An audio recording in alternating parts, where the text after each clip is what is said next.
Selamat pagi sedulur, Assalamualaikum warahmatullahi wabarakatuh. Apa kabar kalian semua? Semoga kita selalu dalam lindungannya. Semoga diberikan kesehatan selalu dan dilimpahkan rezekinya. Oke, pada kesempatan kali ini tapat cabai saya berusia 24 hari setelah tanam. Dan tadi saya hampir baru saja selesai melakukan penyemprotan ya, penyemprotan yang ke-6. Dan untuk kondisi cabai saya sekarang seperti ini. Tuh 24 hari setelah tanam, tunas-tunas airnya sudah lebih panjang ya dari yang kemarin. Alhamdulillah untuk pertumbuhannya sekarang sudah mulai kokoh, figur tanamannya sudah mulai kokoh. Namun untuk 24 hari setelah tanam menurut saya ini belum maksimal ya, karena kalau semisal dulu itu nggak terkena bercak daun parah, itu pasti lebih subur lagi ya dari ini. Namun ya nggak masalah ya, yang namanya dalam dunia pertanian pasti ada aja halangannya. Oke, dan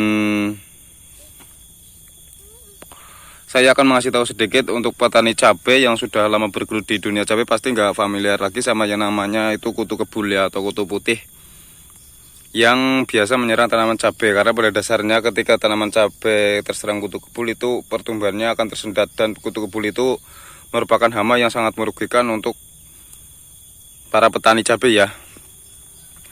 Karena selain menghisap cairan-cairan yang ada di daun kita, kutu kebul juga menularkan atau membawa vektor virus mozaik ya, atau virus Gemini, atau yang lebih terkenalnya itu bule. Itu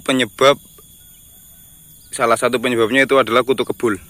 Namun bukan dari kutu kebul itu sendiri yang menyebabkan virus mozaik, karena ada tanaman inang yang sudah terserang virus mozaik, namun dihinggapi kutu kebul, dan kutu kebul itu pindah ke tanaman kita. Jadi akhirnya tanaman kita ikut ketularan terkena virus mozaik. Nah seperti itu ya. Nah untuk ciri-ciri kutu kebul, kalau kalian disenggol seperti ini ada yang rul putih seperti terbang. Nah ini yang putih ini kutu kebul itu kutu kebul. Karena di tempat saya khususnya itu populasi kutu kebul menurut saya banyak ya. Padahal ini baru saja saya lakukan penyemprotan, masih ada aja ya, semoga saja nanti mati ya, karena sudah dilakukan penyemprotan. Biasanya efeknya itu enggak langsung mati, namun nunggu beberapa waktu lagi ya. Ya mungkin sekitar setengah jam atau 1 jam. Oke, kita ke sana. Dan untuk tanaman saya sudah mulai saya lakukan pengikatan, tapi masih milih-milih ya yang tinggi-tinggi dulu, karena di sini anginnya juga kencang. Takutnya kalau nggak segera diikat nanti malah terkena angin, bisa roboh ya, seperti itu ya. Oke. Oh iya, saya tekankan sekali lagi untuk tanaman di usia seperti ini. Tanaman di usia seperti ini menurut saya itu yang lagi rawan-rawannya terserang hama ya, karena pertumbuhannya lagi cepet-cepetnya, banyak sekali tunas-tunas muda, dan hama itu yang paling menyukai tunas-tunas muda seperti itu ya. Dan ini untuk pucuk tanaman saya itu sudah mulai pecah cabang ya, 24 hari setelah tanam. Oke, saya tekankan sekali lagi, virus mozaik itu disebabkan oleh kutu kebul yang menularkannya ya, yang membawa virus dari tanaman inang ke tanaman kita. Jadi untuk mencegah virus Gemini, kita basmi dulu kutu kebulnya. Kayak seperti apa obat yang tadi saya gunakan ketika saya melakukan penyemprotan. Kalian subscribe dulu channel ini dan nyalakan loncengnya agar kalian selalu mendapat notifikasi pertama ketika saya upload video. Jadi pada penyebaran yang ke-6 kali ini, seperti yang saya jelaskan tadi, saya akan menanggulangi kutu kebul ya. Karena kutu kebul itu sangat berbahaya untuk tanaman cabai, khususnya tanaman cabai pada fase vegetatif ya. Enggak cuma vegetatif sih, generatif juga berbahaya, tapi paling rawan itu di fase vegetatif karena dapat mengganggu pertumbuhan tanaman cabai, yaitu bisa menularkan virus mozaik atau virus Gemini, atau istilah familiarnya itu virus kuning. Dan untuk menanggulangi kutu kebul, saya biasa menggunakan insektisida ini.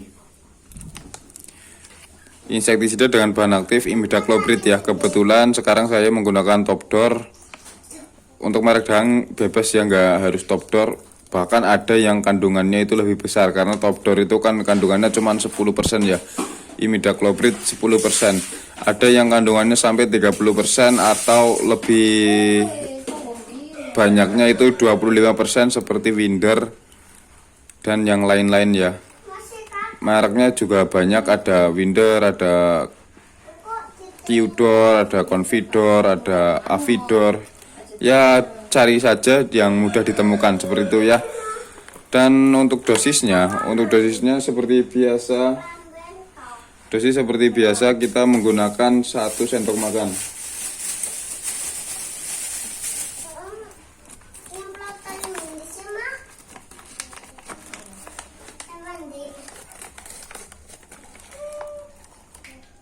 Satu sendok makan.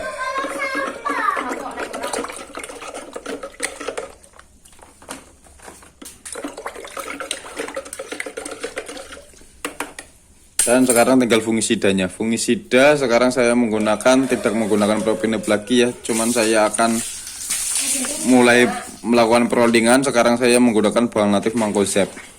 Mancozeb 70% dan Carbendazim 10%.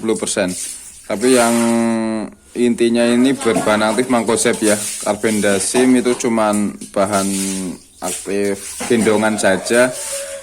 Dan untuk fungisida Mancozeb kebetulan saya menggunakan merek dagang Kozen. Untuk merek dagang yang lainnya juga banyak banget, nggak cuman Kozen. Ada yang paling terkenal itu Titan ya. Kalian bisa mengikuti saya ataupun cari merek dagang yang mudah ditemukan, silahkan. Dan untuk fungisidanya saya menggunakan 2 sendok makan.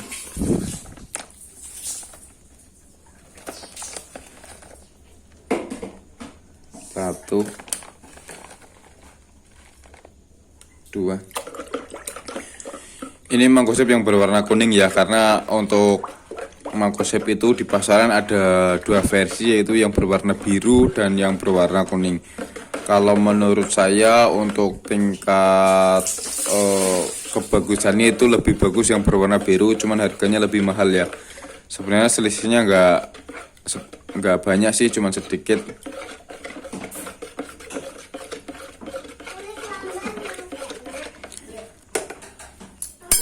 Jadi Mancozeb ini sama-sama fungisida protektif ya, seperti antrakol yang hanya untuk melakukan pencegahan saja. Namun ini juga ada carbendazimnya yang bersifat sistemik yang bisa diserap oleh jaringan tanaman sehingga dapat melindungi tanaman untuk jangka waktu yang lebih panjang. Seperti itu ya. Sekarang tinggal bubuk daunnya. Bubuk daunnya kemarin saya menggunakan Gandasil D, berarti sekarang saya akan menggunakan Ultradap ya. Rolling terus ya, seperti itu ya. Ultradap sudah sering saya jelaskan, ini kandungan N dan fosfat saja ya, nitrogen dan fosfat saja. Fosfatnya itu tinggi 60% dan nitrogennya itu 12%. Nah, ketika penggunaan Ultradap itu bagus di fase vegetatif karena dapat memacu pertumbuhan akar untuk fosfatnya, dan nitrogennya memacu pertumbuhan daun. Seperti itu ya. Seperti biasa ini juga 2 sendok makan.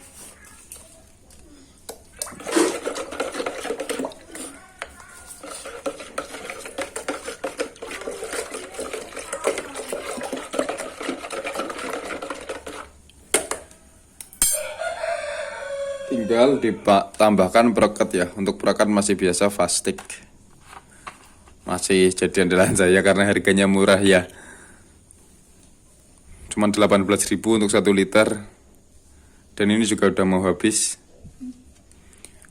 Untuk perekatnya masih sama, 1 tutup atau 10 ml.